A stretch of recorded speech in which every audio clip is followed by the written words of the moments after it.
Hello. Before this video starts, apologies about that computer making a massive sound because it's rendering a 28GB file. Let's do my heading.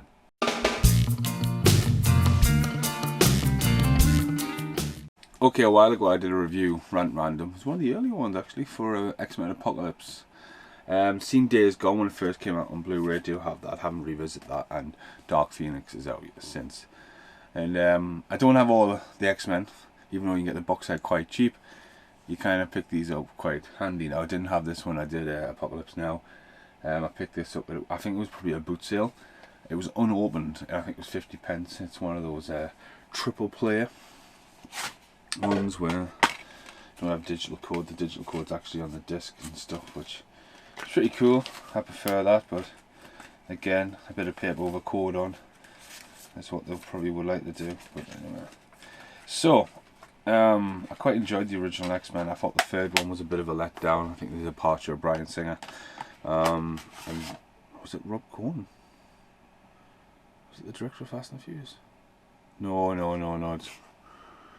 was the director of Rush Hour, wasn't it? Well, anyway, there was a big change. I mean, Vinnie Jones is Juggernaut. It's like, really? Like, okay, anyway, get off that one. Now, the first spin-off Wolverine gets a lot of hate, and obviously I do defend it a bit because JJ and Scott worked on the movie. But looking back, the CGI, you can't really defend it, can you?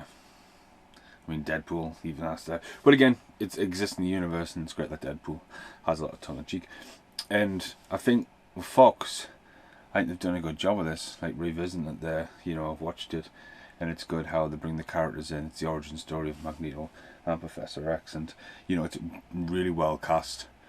Not just state the actors. If you look now, the actors then, when they're first doing that, to the actors now, they've really went out and established themselves. I mean, you've got Michael Ironside and Oliver Platt, and you know, it's just in support. And then you've got Hugh Jackman having a cameo, the girl who originally played Mystique making a cameo, the little clever references there. They've had a lot of fun with it. It's great how these guys appear in Deadpool as in a joke in the second one.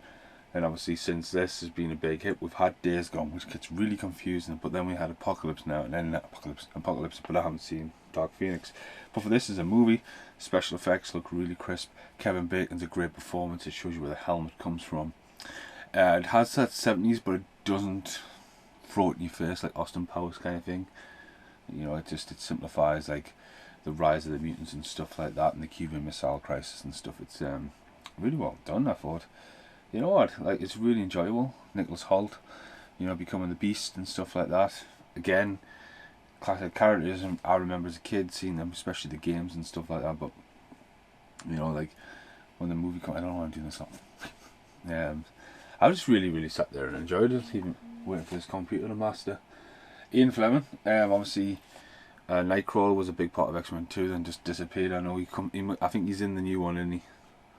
Again, Mystique, Michael Fassbender, it's a great cast. Crystal Girl, like, she comes across like the lights flickering, powers. 126 minutes.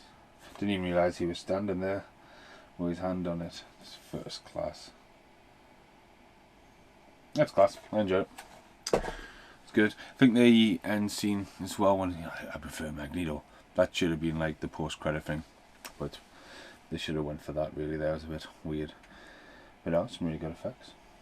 As I say, I know a lot of people boycotted it because of how bad Wolverine is, but then look at Logan. Everyone loves Logan, and then at least we revisited it, had a lot of fun with it. So yeah, see the outtakes.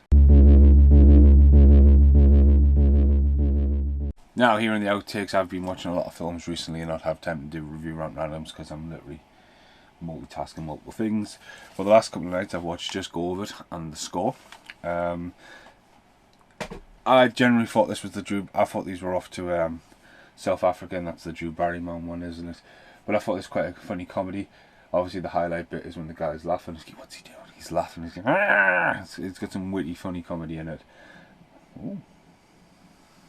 Light! I see him! Light! It's better. Yeah, it's got some witty, good comedy about it. As I say, I wasn't paying too much attention. Adam Sandler, I think there's great chemistry with Jennifer Aniston. I know they've reunited recently with it, but it's all about the wedding ring and the player, the big noses at the start, which is pretty weird. Nicole Kidman's in this as well. Nick Swan's really funny in this as well. He's got some good stunts playing Dolph, and there's some quite quirky little instruments in there. Yeah, it's got a bit of heart. It's not. Could have been done with. I think it would have been a bit better as a 15. But now in the background it was cool, and the other one is the score. It's one of the ones I've picked up what used to be mine. Now again, Robert De Niro, Edward Norton, and Marlon Brando, and Angela Bassett gets a name on the box, but obviously the idea. I mean, even they've just put Marlon Brando's face on the front cover there. De Niro, Norton, Brando. It's quite a good soundbite. Directed by Frank Oz. Notably for odd, different stuff.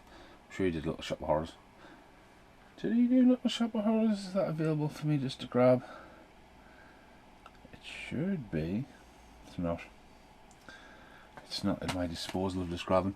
Anyway, set in Montreal, so it's not a shame to say it's in Canada. Production costs a little bit cheaper in Canada and stuff like that.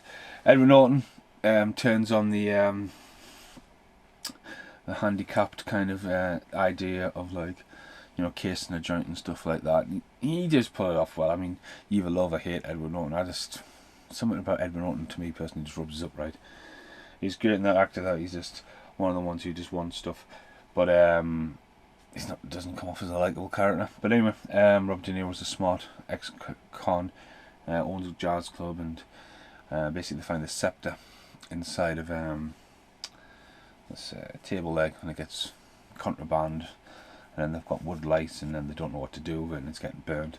So they haven't got much time to break into it, and as the case the joint and Marlon Brando like gets us by a cellar and all that, and the unlikely teaming up of Edward Norton, and you know Robert De Niro is very old school, doesn't want to do stuff in his hometown, and he knows the drills, but Edward Norton's very pushy, and it's a case of them trying to play a job. That's quite good. And obviously the idea that how they get in and how he cracks a safe, and it's quite good. Got a few twists and there's a few turns. But it's a nice little heist movie. But again, it's what it is. It's like once they're in Vancouver, fucking Montreal, they're there, and everything's there. So it's a nice little heist movie. It's now to absolutely rage and shout about. It's on like Killing Season, Robert De Niro. That lights to my right. But now if you haven't seen it before, nice score. It's got a very I would say honestly keyboard in. Is the music in? Howard Shaw music. So it's got one of the most iconic composers of action there, but there are no partners in crime. Great tagline actually. But yeah, the score. Not one of Robert De Niro's cashes in. He's definitely really an expert for it. I mean, it is what it is really. They should have really put Marlon Brando on the front cover. But yeah, the score. Just go with it. And of course, Xmen First Class. Thanks for watching. Goodbye for now. And now, the end is here.